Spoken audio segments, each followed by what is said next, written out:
So you're an independent artist and you want to make really cool cover art for your next single, but you don't really have a budget. Don't worry, because by the end of this video, I'm going to show you exactly how I went from this basic looking selfie image of myself to these really cool, high production value looking AI images that I created with just a few clicks of a button. Let's get on the computer. First things first, before we get started, make sure you go support your girl and follow my music channel, Lil Peeva Music. Okay, so step one of the process is to have a concept for your album art. If you already know what you want to do, you can skip this step. But for me personally, I had no idea what I wanted to do for my song Sad Girl. So I turned to Gemini 2.5, aka Nano Banana, which is Google's AI platform. It's free, and I was just searching around for some ideas. So I started off by feeding it this image of myself, and I asked it to make me a cover art of a white female rapper for a song called Sad Girl. This was the first image that it generated, and I'm not gonna lie, it was pretty tacky looking and I didn't really like it. So I went into more detail and I asked it to give me a close-up with studio lighting. This was the second image that it generated for me, and I did like it better, but I asked it to give me a little bit more of an artistic point of view. And then it finally gave me this image with the girl with tears in her eyes, and I love this image. I saw a vision in it and I was like, okay, maybe I could do something like this with glittery tears coming down my eyes. Okay, so after I figured out my concept, I went into Midjourney, which is another AI platform that generates really, really amazing images and videos. This platform is $15, I believe, which isn't that expensive compared to all the really cool things you can get with it. Just to show you really quick, these are like the top images that people created of the week or of the month. So as you can see, there's some really cool and realistic looking images in here. So if you need ideas for your album art, you could also just come here and see what they have going on. The most important thing about this platform is the prompt you enter in order to get your image. So for this image, the person put in right here, you can see the exact text that he used in order to generate this image. He said, very realistic 1980s. A fantasy adventure film still shot. A female knight is wearing a helmet with sparkling linked diamonds that are cut perfectly. She's wearing silver armor with big sparkly diamonds that are studded along the armor. VHS style camera glow, add shadows and reflections from sparkles, low resolution. Okay, so as you can see, that's a mouthful. But in order to get a really high quality image, you need a very good prompt. You can't just say, give me a girl in a diamond helmet, because you're not gonna get a quality image. In order to come up with a really creative prompt, it's very key to have lighting and camera, as well as where the photo is taken, the background, little details like maybe pores on the skin or peach fuzz on the skin. Like, you have to think very granular. If you're having a hard time thinking of a prompt, which is something I had a hard time with, you can just go to another AI program called ChatGPT, which I'm sure we're all very familiar with.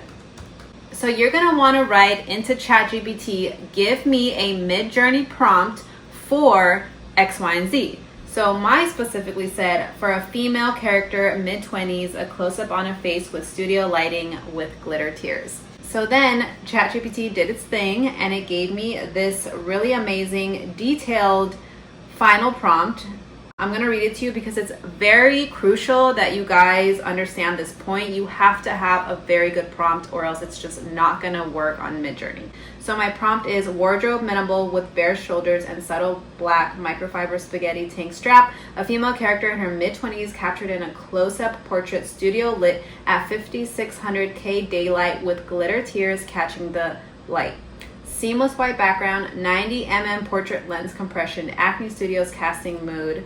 Editorial intensity with sharp detail in skin texture, visible pores, soft peach fuzz, natural asymmetry, faint flyaways, micro shadows under the chin, glitter tears, glisten with cinematic polish, enhancing her expressive gaze in a campaign-worthy frame.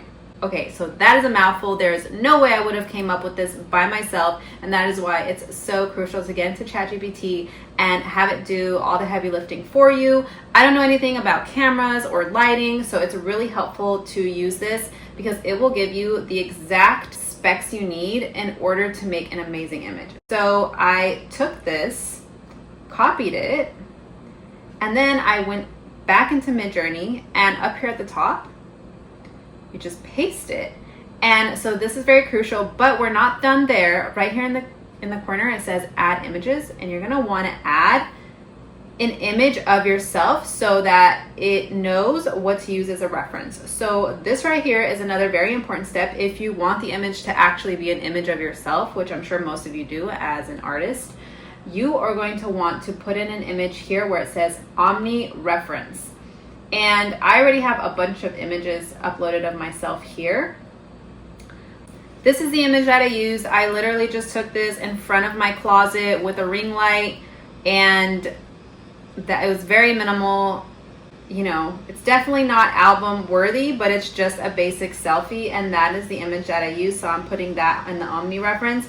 And then for my style and image prompts, these are other reference images. So I actually went to Google and I typed in girl with sparkly tears just to get some more ideas to see what Google pulls up.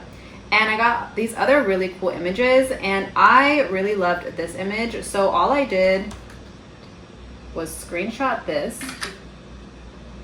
and it's right here, and I uploaded it in my style reference as well as my image prompts. So this is the area where you can play around with. I would always keep your face in the Omni Reference because this is what it's going to use for the face. But for the style reference and image prompts, you can play around with these. So once you have your prompt and your Omni Reference with all your other images, there's a button right here for settings, which is actually very, very important as well. Depending on how you move these settings around, your images are going to come out very different.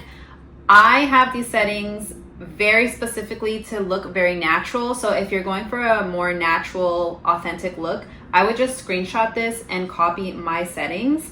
However, if you're looking for something a little bit more different, obviously this is just image size, but over here with aesthetics, you can crank up the weirdness and make the photos look weirder. You can ask for more variety. I have mine set on low because I wanted just very subtle changes, like maybe just a change on the direction or the position of the chin. But the more you increase the variety, the more different looks you're going to get. There's stylization. We also have this speed is just how fast the image gets generated. So if you're not in a rush, I would just go with relaxed because it charges less money. So all you're going to want to do is click this airplane button, and it is going to take a few seconds to generate some images for you. Okay guys, so these are some of the very first images that I created with my AI. So I'm going to click on some of them just so you can see. The glitter, sometimes it doesn't come up exactly how you want it. Look, they actually mistakenly put the glitter coming down my lips. It could be a cool look, but it all depends on what you're going for. So I just wanted to show you that it took a lot of takes. Like for example, this one doesn't even really look like me that much or at all, but I do love the glittery tears on her. So I just kept playing around with this until I got the exact type of glitter and positioning that I like. So as you can see in this one, my face is now facing the other direction. And this is where the fun creative part comes in. You get to choose what you like, what type of angles. So yeah, I had a lot of different options, and I just kept going until I settled on the one that I liked the most. And look at all these different variations I got. This, I believe, is the one that I ended up settling with. But I wanted to point out something here. If, let's say you really like one, but you just want some subtle variations, right here it says vary. You can click subtle or strong if you wanted to create more images that are similar to this but just subtly different, or similar but a little bit strongly different. You could upscale, you could get it more creative. So there's a lot of different things you could play around with in here. So as you can see, there's just like so much you can do with this. I wanted to show you guys an example of what happens when you crank up the weirdness because I wanted to play around with it and see what I got. And I got images that I absolutely hated, but maybe for you, you want to do something with the weirdness depending on the type of artwork you want. So this is what it came out, and as you can see, it looks very scary. But these are just a lot of different options and variations you have here in Midjourney. You can get as crazy or as subtle as you want. All right, and so you could keep your image the way you get it from Midjourney. However, I wanted to take it one step further, and I wanted to put the title of my song somewhere in my image. So I took my photo back into Gemini and I said, can you add sad girl imprinted on the cheeks with sparkle font? And that is when it came up with this image for me, which I really, really liked. And I wanted to do a little bit more of a sparkly variation, so I asked it if I could see another variation with more sparkly tears as well. And I got this image, which is the image that I went with for my cover art. Let me show you guys. So this is where we started to where we ended up. All right, guys, that was everything you need to go from having a regular selfie photo of yourself to making a really cool cover art image using AI. Make sure you like and subscribe this video, drop any comments down, and I will get to them. And I'm excited to see what you guys come up with. And good luck out there on your music journey. Peace.